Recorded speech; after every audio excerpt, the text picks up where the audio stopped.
আল্লাহ তুমি আমার গুনাহগার উম্মতকে বাঁচাও।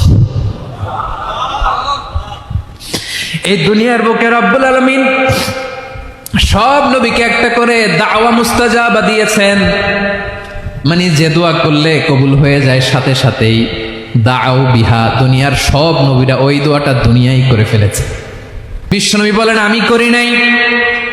ওয়া ইন্নী আখতাবিউ দাওয়াতি শাফাআতান লি উম্মতি ইয়াউমাল কিয়ামাহ, আমার ওই স্পেশাল দোয়াটা আমি দুনিয়ার বুকে কঠিন বিপদে পড়েও কোনোদিন করি নাই। আমি আমার স্পেশাল দোয়াটা কিয়ামতের দিন আমার গুনাহগার উম্মতকে সুপারিশের জন্য রেখে দিয়েছি। আল্লাহ বলবেন নবীর ফারাসাক, মাথা তোলেন, আর কাটবেন না। বিশ্বনবী মাথা তুলবেন, আল্লাহ বলবেন সাল তোতা, আপনি যা চাবেন তাই দেব। ওয়াশফা তুশাফা, সুপারিশ করেন, সুপারিশ কবুল করব।